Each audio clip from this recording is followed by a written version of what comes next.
नमस्कार दोस्तों, यह महेश कुमार बर्णवाल की पुस्तक भूगोल एक समग्र अध्ययन है।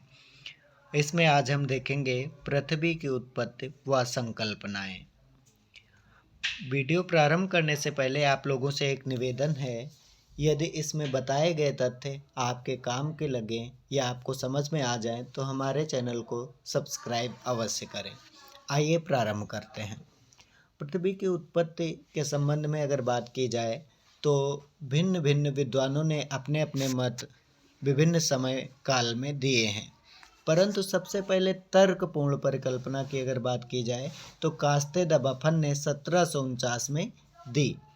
जो पृथ्वी की उत्पत्ति से संबंधित संकल्पनाएं दी गई हैं उनको दो भागों में बांटकर देखा जा सकता है। एक अद्वैतवादी संकल्पना, दूसरा द्वैतवादी संकल्पना। अद्वैतवादी संकल्पना के अनुसार सौरमंडल की उत्पत्ति एक ही तारे अथवा वस्तु से हुई है, जबकि द्वैतवादी संकल्पना के अनुसार दो तारों के संयोग से सौरमंडल की उत्पत्ति हुई है।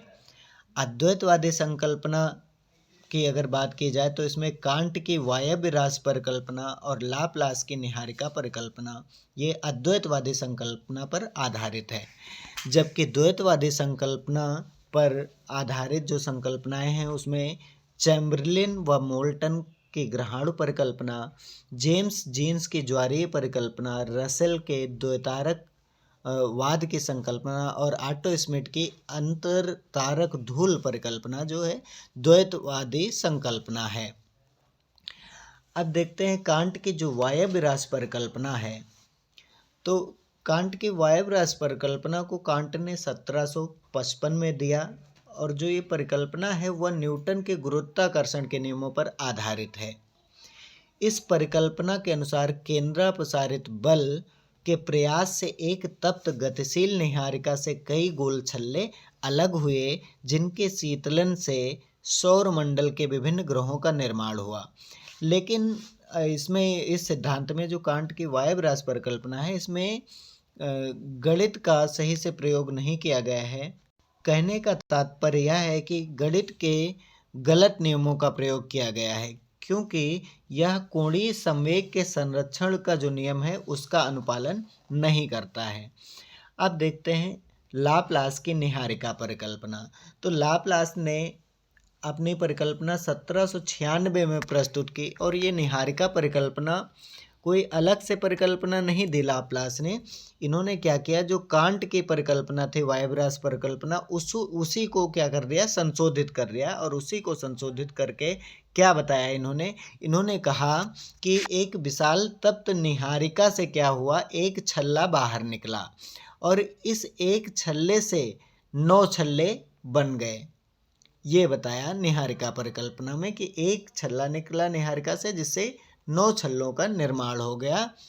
और फिर क्या होता है कि ये छल्ले जो हैं अपने पितृ छल्लों के चारों ओर एक दिशा में घूमने लगे।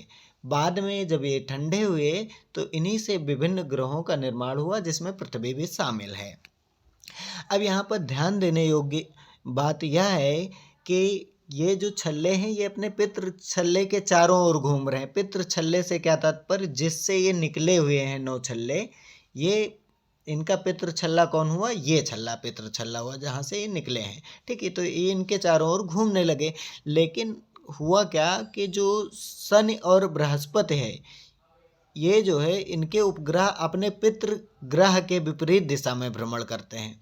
तो ये पूछा भी जाता है अक्सर परीक्षाओं में, ऐसे कौन से ग्रह हैं जिनके उपग्रह अपने पितृ ग्रह से विपरीत दिशा में घूमते हैं, तो शनि और बृहस्पति इसका आंसर हो जाएगा।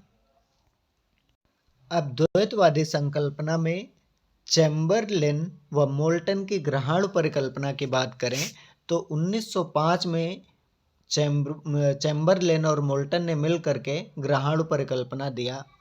और इसमें इस परिकल्पना के अनुसार ग्रहों का निर्माण तप्त गैसीय निहारिका से नहीं वरन किससे हुआ है, ठोस पिंड से हुआ है। अब जो ये परिकल्पना थी ग्रहाणु परिकल्पना, इसके अनुसार क्या था, एक सूर्य था और एक विशाल भ्रमणशील तारा था। अब इसमें होता क्या है कि आकर्षण शक्ति के कारण जब ये सूर्य के पास पहुंचता है तारा, तो आकर्षण शक्ति के कारण सूर्य के धरातल से असंख्य कण अलग हो जाते हैं और आपस में मिलकर पृथ्वी व अन्य ग्रहों का निर्माण इससे होता है। जो ग्रहाणु परिकल्पना है, पृथ्वी के उत्पत्ति के सिद्धांत की व्याख्या और संरचना, वायुमंडल की उत्पत्ति की व्याख्या, महासागर और महाद्वीप की उत्पत्ति तथा पर्वतों के निर्माण आदि की व्याख्या करने में भी प्रयोग किया जाता है किसका? ग्रहाणु परिकल्पना का। अब दूसरी जो परिकल्पना है द्वैतवादी परिकल्पना, इसमें जेम्स व जेफरीज की ज्वारीय परिकल्पना है। तो ये भी ग्रहाणु परिकल्पना से थोड़ी बहुत मिलती है। इसमें भी वही बताया जाता है कि भाई एक सूर्य होता है और एक जो है विशाल तारा होता है।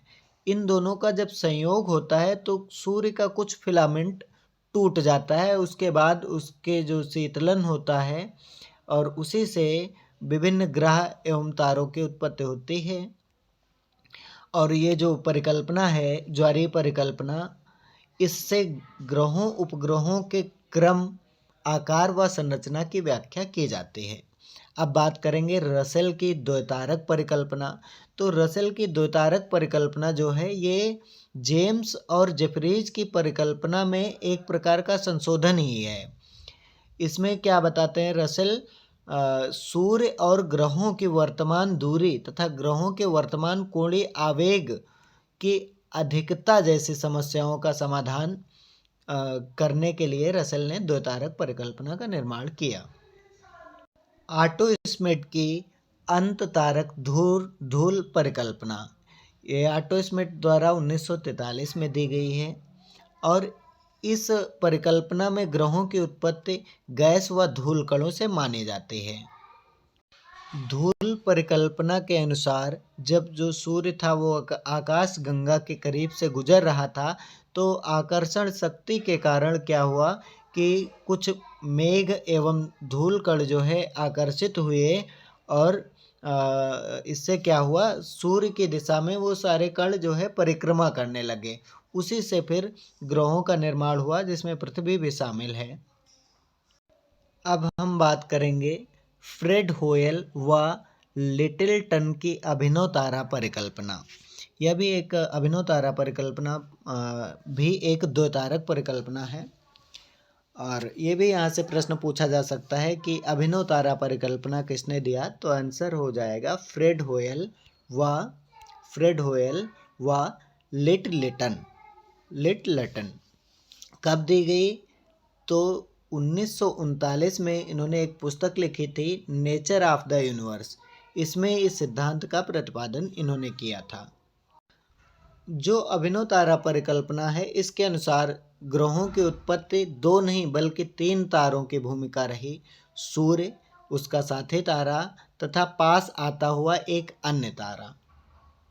पृथ्वी की उत्पत्ति के संबंध में जो सर्वाधिक मान्य सिद्धांत है वो बिग बैंग सिद्धांत है, जिसको जॉर्ज लेमेंतेयर ने दिया था। और इस सिद्धांत के अनुसार ब्रह्मांड की उत्पत्ति आज से 15 बिलियन अथवा 15 अरब वर्ष पहले घने पदार्थों वाले विशाल अग्निपिंड के आकस्मिक जोरदार विस्फोट से जो विकिरण उत्पन्न हुई उससे हुई। लेकिन जो बिग बैंग सिद्धांत था इसमें भी एक संशोधन किया किसने? एलन गुथ ने इसमें संशोधन किया। और क्या किया एलन गुथ ने ब्रह्मांड की उत्पत्ति से संबंधित जो समस्या जो ये सिद्धांत है बिग बैंग, इसको असक्षम पाया और इन्होंने क्या किया, इसमें संशोधन किया और इसका प्रवर्तन करके स्फीत सिद्धांत दिया। किसने? एलन गुथ ने।